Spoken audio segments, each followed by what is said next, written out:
ముఖ్య అతిథి పెద్దలు తెలుగుదేశం పార్టీ రాష్ట్ర అధ్యక్షులు పల్లా శ్రీనివాస్ గారిని మాట్లాడవలసిందిగా కోరుతున్నాం.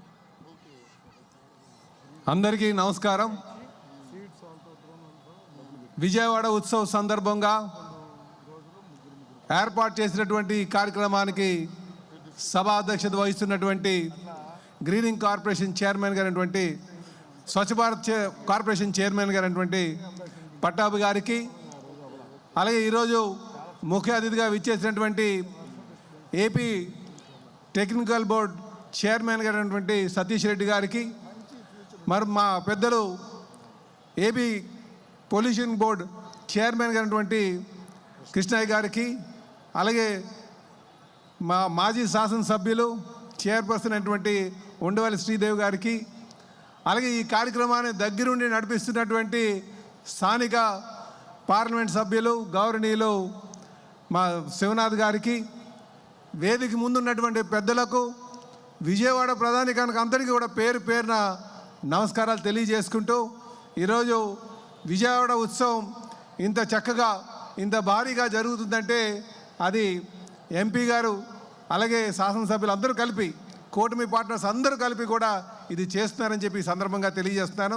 ప్రత్యేకంగా దీని మీద దృష్టి సారించి ఇది ఎలాగైనా సక్సెస్ చేయాలి, ఇది రాష్ట్రంలోనే మంచి పేరు తెచ్చుకునే విధంగా చేయాలనే ఒక ఆలోచనతో ఎంపీ గారు ఉండడం చాలా సంతోషం అండి ఈ సందర్భంగా తెలియజేస్తున్నాం.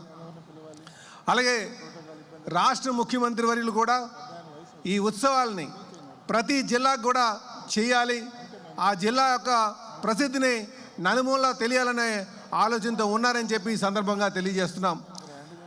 ఇప్పుడు విశాఖపట్నంలో కూడా విశాఖ ఉత్సవం చేస్తున్నాం. ఈరోజు విజయవాడలో మనం విజయవాడ ఉత్సవం చేస్తున్నాం, రేపు గండికోట దగ్గర కూడా ఉత్సవం చేస్తున్నాం. కనుక దీనికి ముఖ్యమంత్రి గారి యొక్క ఆలోచనని దానికి మనందరూ కూడా ప్రోత్సహించాలని కూడా ఈ సందర్భంగా తెలియజేస్తున్నాను. అలాగే పవన్ కళ్యాణ్ గారు కూడా నిస్వార్థంగా వారి యొక్క సహకారం అందిస్తున్నారు. బీజేపీ నుంచి కూడా మనకి సహకారం అందుతుంది. ఈరోజు డబుల్ ఇంజిన్ సర్కారుతో ఈ రాష్ట్రాన్ని అభివృద్ధి చేయడంతో పాటు ప్రజలందరూ కూడా ఆంధ్రప్రదేశ్గా చేయాలన్న ఆలోచనతో ముఖ్యమంత్రి గారు మా లోకేష్ బాబు గారు ఉన్నారని కూడా ఈ సందర్భంగా తెలియజేస్తున్నా.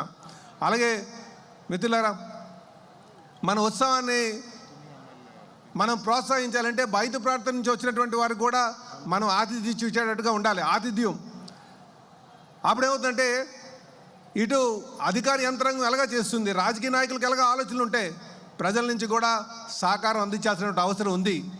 అటువైపు కూడా అందరూ కూడా ఆలోచన చేయాలని చెప్పి ఈ సందర్భంగా తెలియజేస్తున్నాను. ఈరోజు మంచి టైమింగ్ తీసుకున్నారు దసరా సందర్భంగా. ఎందుకంటే ఈరోజు అమ్మవారిని దర్శించుకోవడానికి రోజు 150,000 మంది వస్తున్నారు. 150,000 మంది అంటే చిన్న మాటలు కాదు.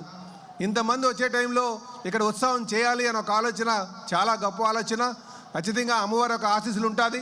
మీ అందరికీ కూడా దసరా శుభాకాంక్షలు తెలియజేస్తూ, అమ్మవారి యొక్క ఆశీస్సులతో మనందరూ కూడా మంచిగా స్థిరపడి మన ప్రాంతం బాగా అభివృద్ధి చెంది మన పిల్లలందరూ కూడా మంచిగా స్థిరపడేటట్టుగా అమ్మవారి యొక్క ఆశీస్సులు కూడా ఉండాలని చెప్పి కోరుకుంటూ, ఈ ఉత్సవానికి కావాల్సినటువంటి సహాయ సహకారాలు ఎప్పుడు కూడా కూటమి నుంచి తెలుగుదేశం పార్టీ నుంచి ఉంటుందని చెప్పి తెలియజేస్తూ, మరొక మారు ఈ ప్రోగ్రామ్ని సక్సెస్ఫుల్గా తీసుకెళ్తున్నటువంటి ఇటు పోలీస్ యంత్రాంగం కానీ అధికార యంత్రాంగం కానీ, అలాగే ఇక్కడికి మనందరికీ కూడా అలరించడానికి వచ్చినటువంటి కళాకారులు కానీ వాళ్ళందరికీ కూడా మనస్ఫూర్తిగా అభినందనలు తెలియజేస్తూ, అలాగే ఈరోజు తుని సభ్యురాలైనటువంటి యనమల దివ్య గారు వచ్చారు, వారు కూడా వేదిక మీద రావాల్సిందిగా కోరుచున్నా.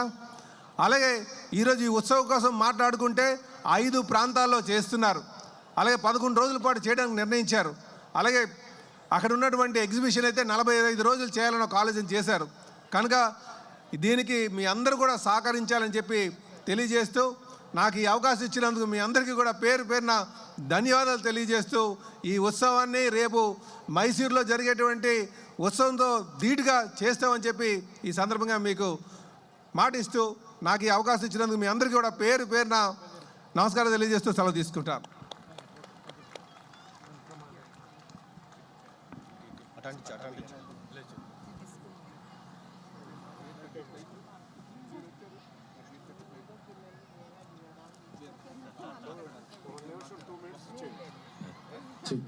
ఒక నిమిషం. మరి ఈ కార్యక్రమానికి తుని శాసనసభ్యురాలు గౌరవనీయులు యనమల దివ్య గారు విచ్చేశారు. మరి మనందరం ఎంతో గౌరవించి అభిమానించినటువంటి మన పెద్దలు యనమల రామకృష్ణ గారి కుమార్తె